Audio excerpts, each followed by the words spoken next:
Welcome to Highly Sensitive, Happily Married, the podcast that teaches you to not only have an easier marriage as a sensitive woman, but to have one that feels more amazing by the day. Where you'll hear relatable stories, love advice that works, and coaching on how to have a marriage where feeling upset and disconnected is a thing of the past, and where instead a sense of loving connection and even fun and lightness is the norm. I'm Hannah Brooks, highly sensitive person, love expert, and marriage coach, and I'm so happy to be on this journey with you. Well, hello there, my friend. We have been talking a little bit lately about what I sometimes call stewarding our emotions, and how this is really the true source of our success in love, in our marriages. And how we can be less emotionally touchy or sensitive, right? As we talked about last week, emotional hypersensitivity, and how we can be so much happier and in love and nourished in our marriages. And this is all has to do with stewarding our emotions, right? Like that's the true source of all of this. And so today I wanted to dive in a little bit more kind of on how this works, and actually particularly what creates the opposite, meaning what creates our unhappiness, what kind of takes us from, love at first in a relationship feeling really great to over time it feeling really hard and or tense or numb or just icky, right? And I want to dive into this so you can be more aware of and really make conscious choices to guide yourself away from that happening and into the marriage that you really want, into having the experience of your marriage that you really want, that you love. So, listen up. Now, if you are a human being, you experience what I'm playfully calling today real but not true syndrome, right? And this is the cause of a lot of unhappiness in your marriage. Now, this is really one of the big reasons we feel bad in our marriages, and even why we think our partner is the problem, that he should change, and that we are powerless to feel better in our marriages if he doesn't change, if he doesn't do things the way we want, etc. So once you're educated around what really is causing this, what's really happening here, you're going to have so much more power to feel good and make things better. So again, really listen up, because I'm going to educate you. I'm going to bring you what I call that sensitive awareness that you need to make a change. So this all starts with the basic understanding that because we have human brains, we are not just seeing, when we look around us in our marriage, when we look at our partner, when we look at ourselves, when we're thinking about our marriage, like when we're just observing the world, we're not actually just observing the world. We're not just seeing the truth or the pure fact of what's happening out there, right? We are seeing it through the filter inside of us of our own past experiences, our own conditioning, and the natural brain biases that we each have innately in us, right? And so oftentimes, as we've talked about a little bit before on this podcast, we're really seen through a very negative filter. This filter is kind of negative, right? And I've called this before flaw sight, right? We see through this flawed seeing, meaning we see like all the bad things, right? And so this is what's so interesting about this, is that there's such the normal tendency to think that our partner, our man, makes us feel negative feelings. Like that what he says or what he doesn't say, what he agrees on or what he doesn't, that's what causes our feelings. But actually, so much of our feelings are simply created by our own flaw sight, by our own filter, by our own brain.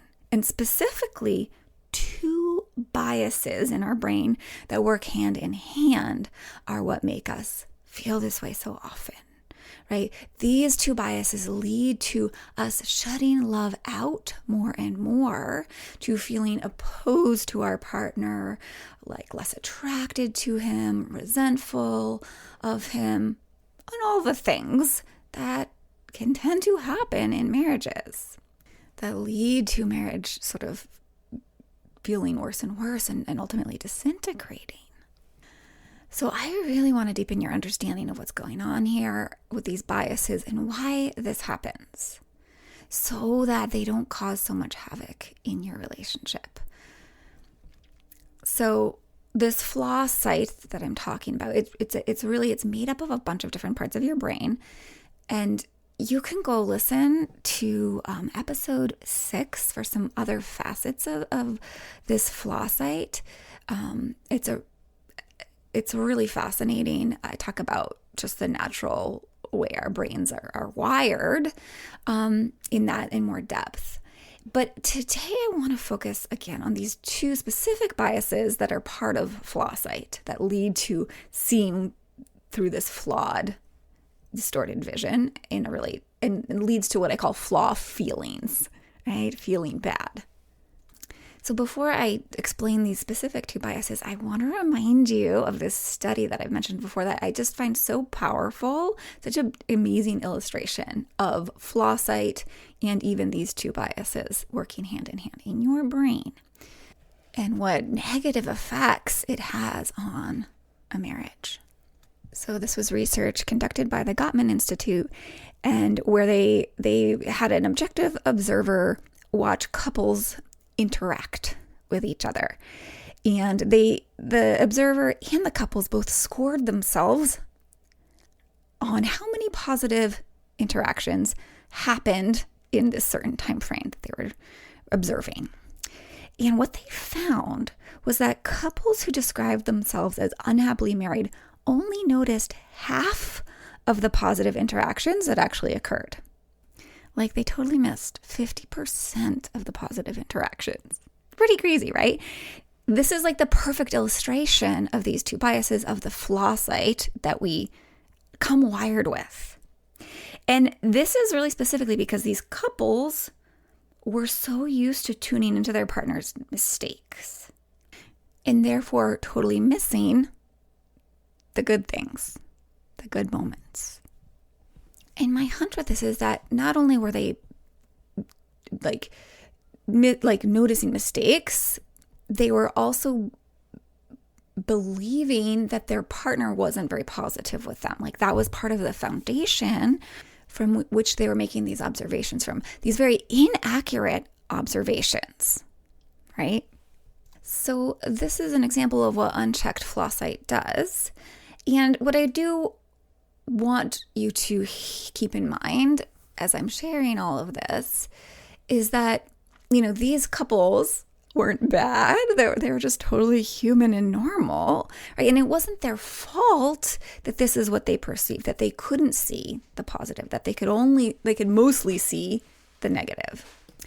So, if you're not all that happy in your marriage, this is probably happening to you too. And again, or if you're just a human, this is probably happening to you.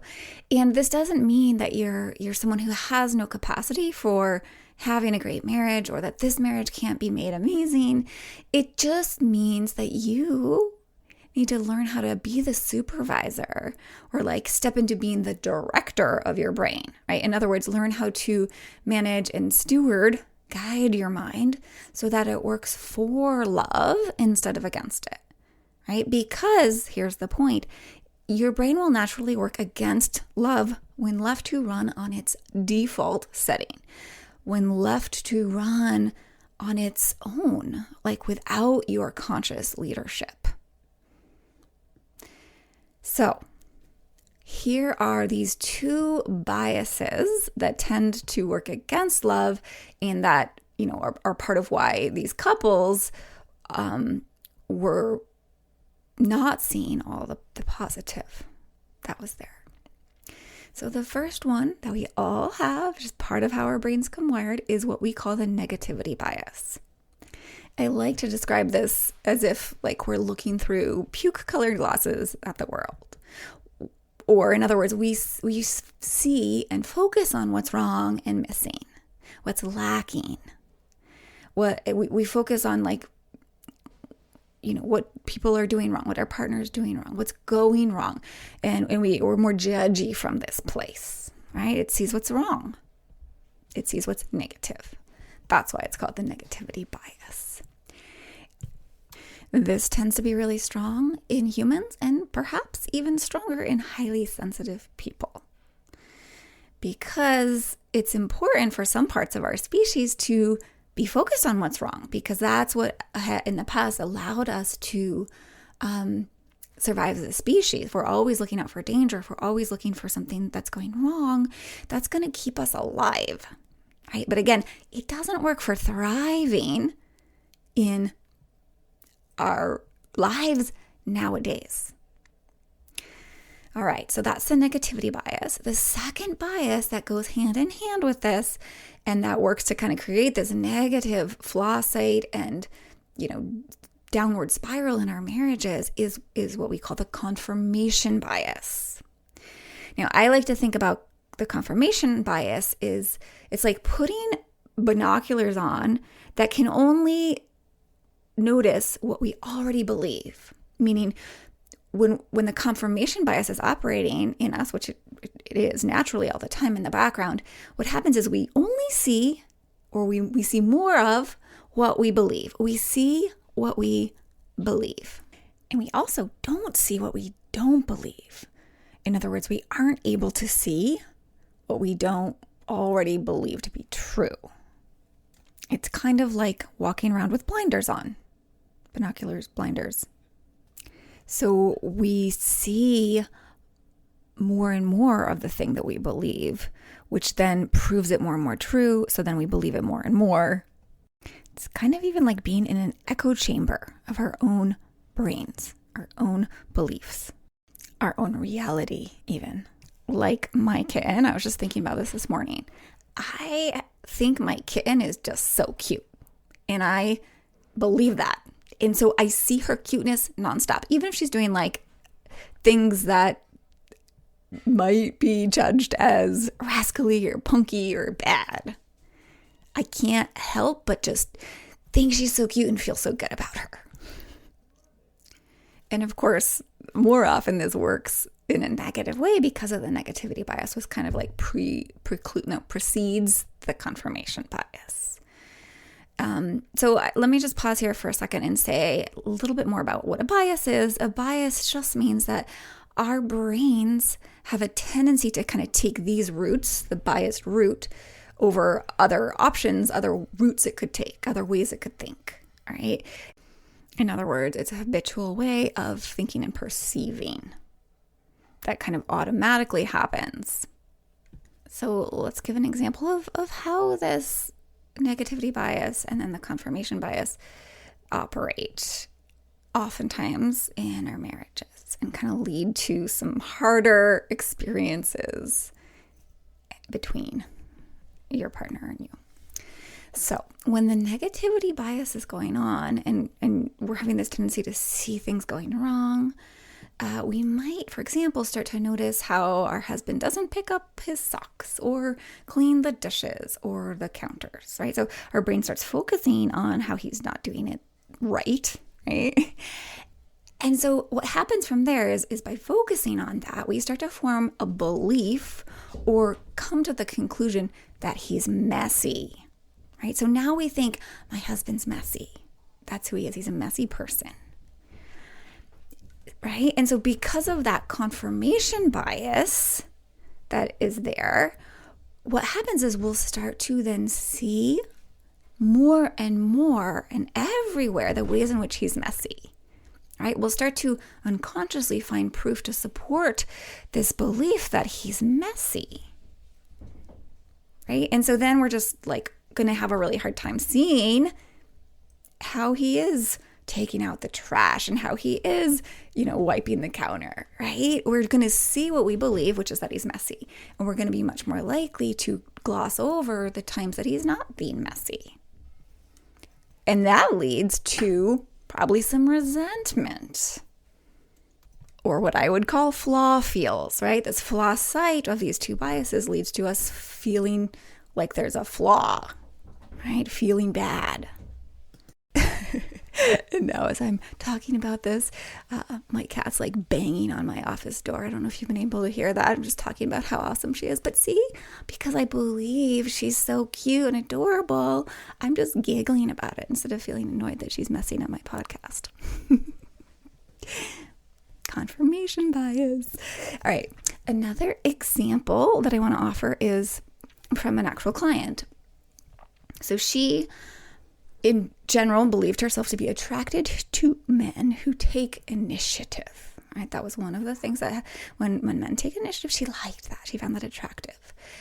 But because of her natural negativity bias, she tended to notice that her husband didn't offer up much info about his day at dinner, that he didn't plan the day trips they like to take together, that he kind of defaulted to let her being the driver all the time, that he always let her like decipher the maps, right? So she started to believe, as her negativity bias was showing her all these ways in which he's not taking initiative, that he doesn't take initiative, right? That was her belief. She started to believe, she started to confirm for herself because of the confirmation bias, this man is someone who doesn't take initiative. He's not an initiative person, right?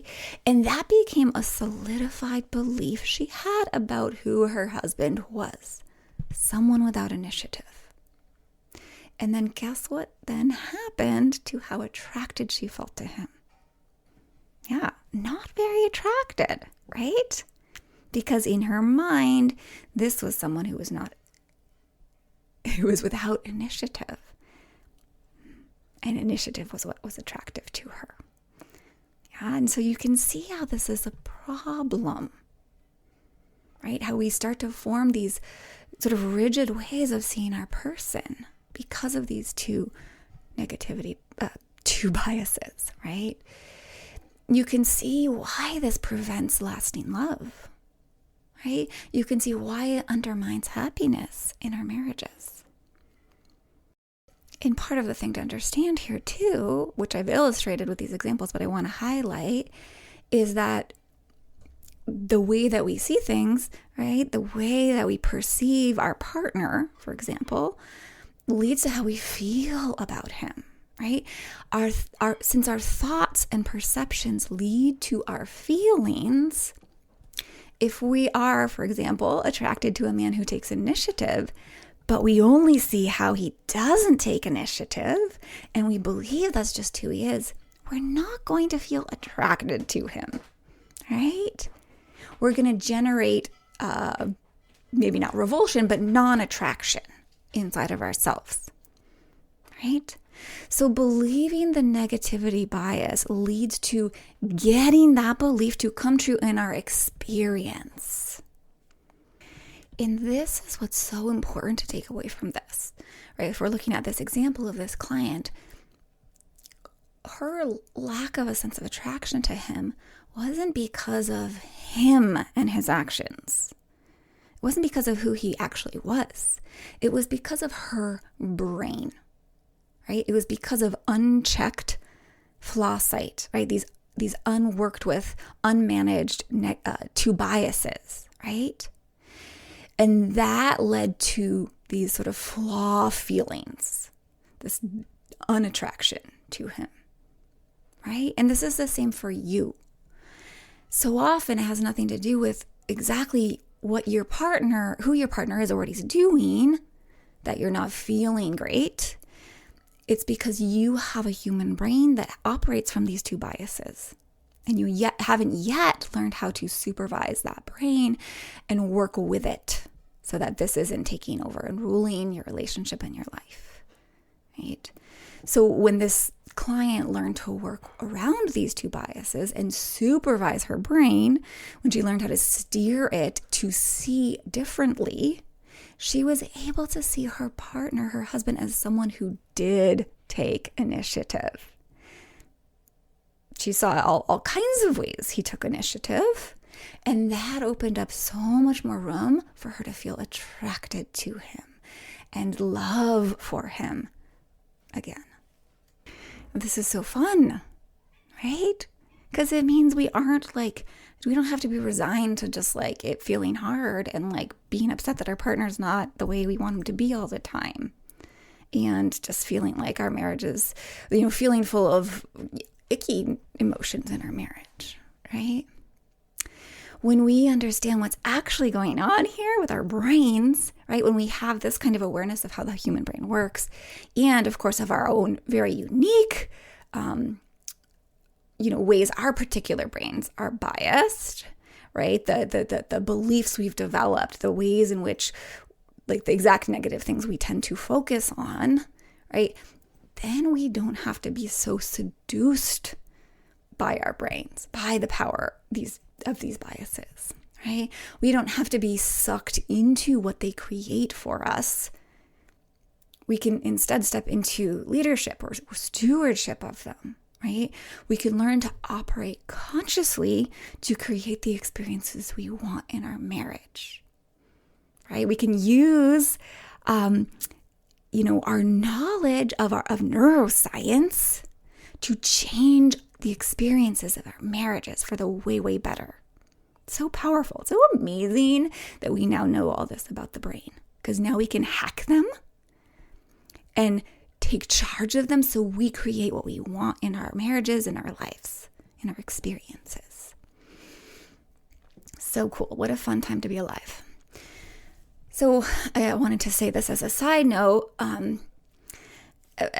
By learning to do this, not only can we feel how we want to feel, but then we can take actions from that feeling space, right, that serve our marriage so much more naturally, right? For example, like we naturally reach out and give a hug or a caress to our partner if we're feeling more attraction to him, right?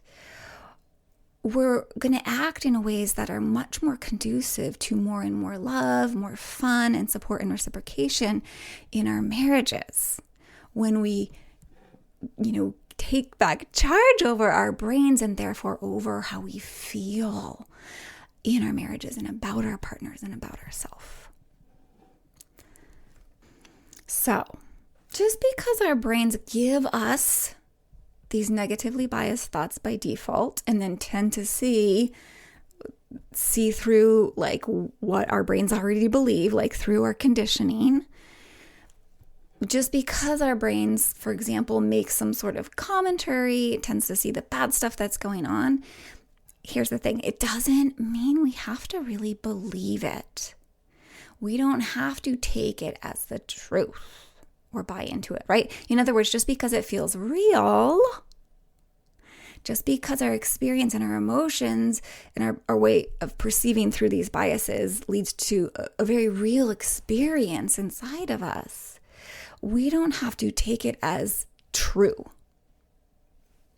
I totally know that when we do see through these biases and through this flaw site, it really does and can feel very real.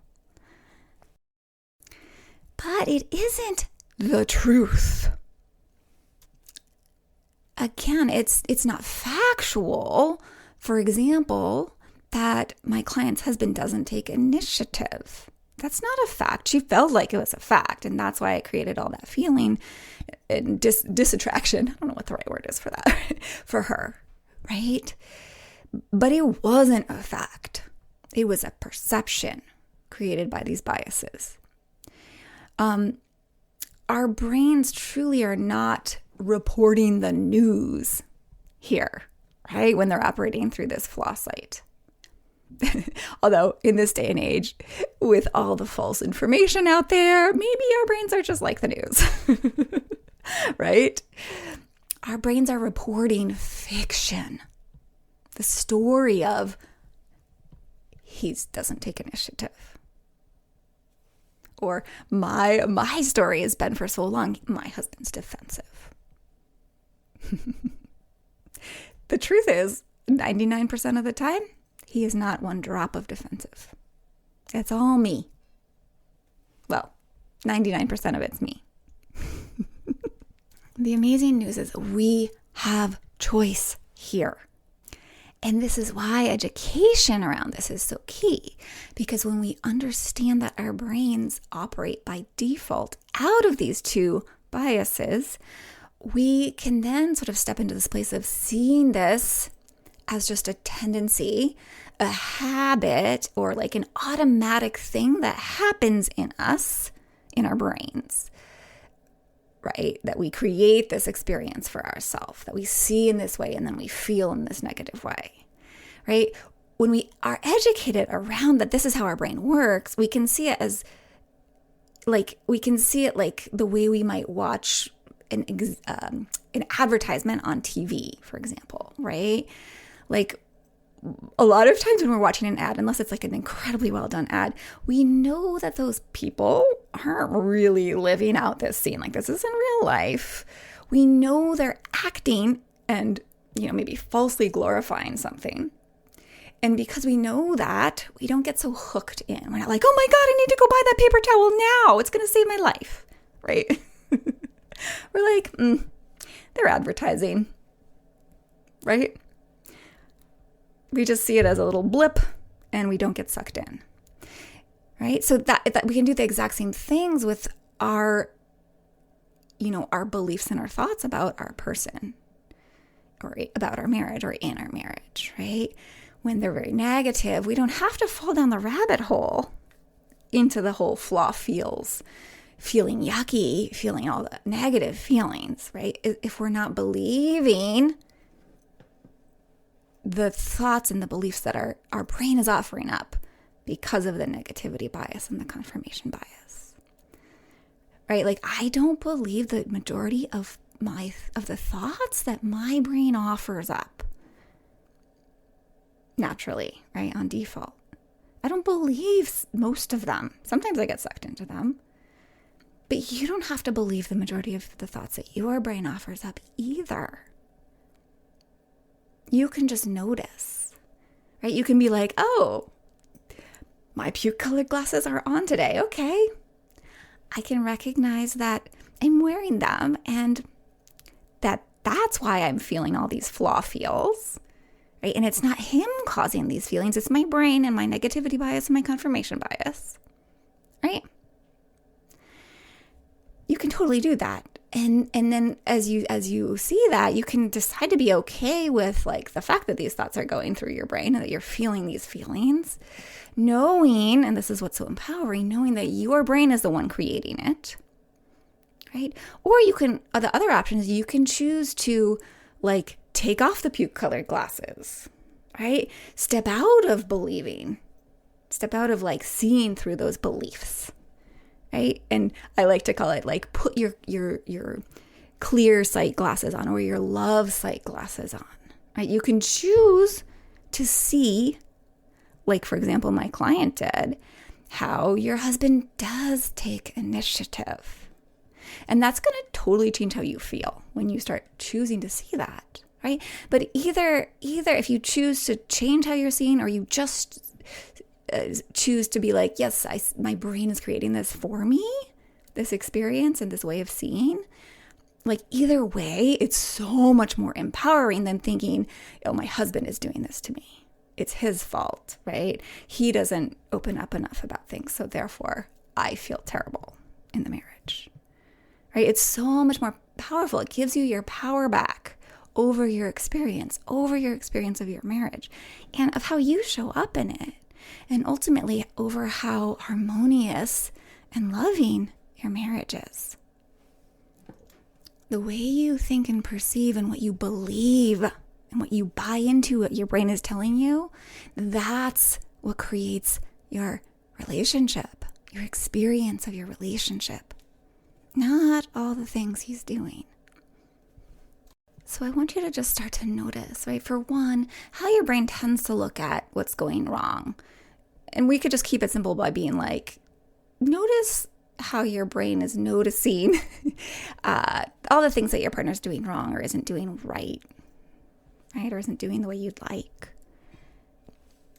And then you might also, to kind of explore the confirmation bias, you might sit down and think about like who you believe your partner is. Like, what do you think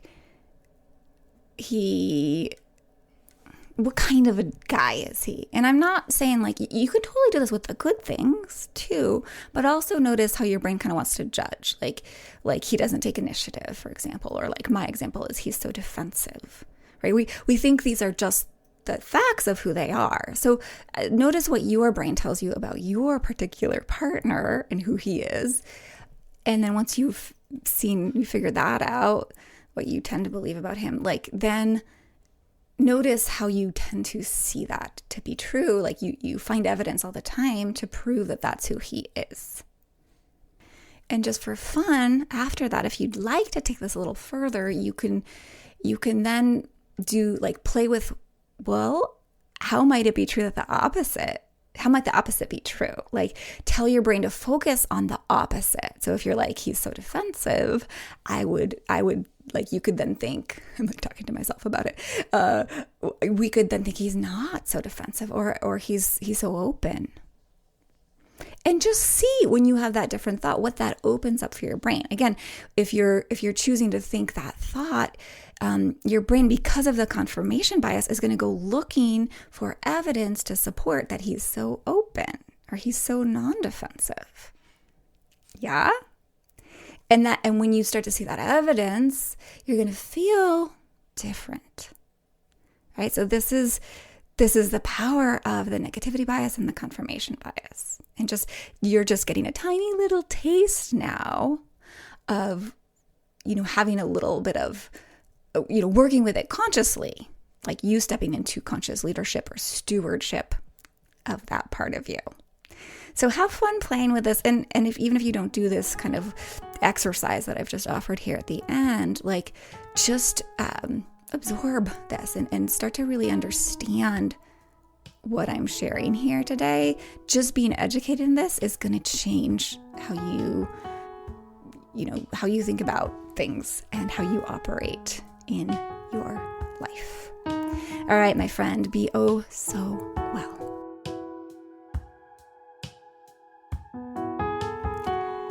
Hey, if this sounds intriguing and interesting, and you love the idea of having so much more power over your experience and being able to, hack your brain and lead yourself to feeling so amazing in your marriage, and ultimately, therefore, influencing your partner to show up with more loving reciprocation, come coach with me. We go deep on this stuff, and we focus on your specific mind and brain and in marriage and how you are relating to your husband. And you come away knowing how to always feel safe and loving and loved and supported and all the things you want to be feeling right now but aren't in your marriage.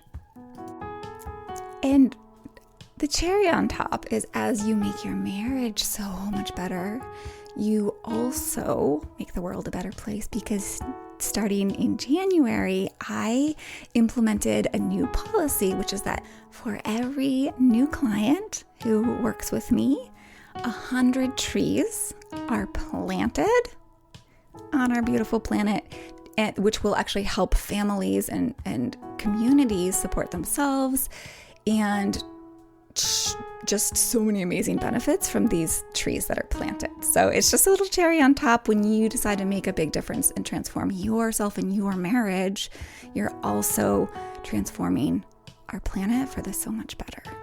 To learn more and get started with a consult call, you can go to the show notes and click the link there, or head over to www.lifeisworthloving.com and click the Work With Me button. And that will share more and lead you to the place where you can schedule our consult call.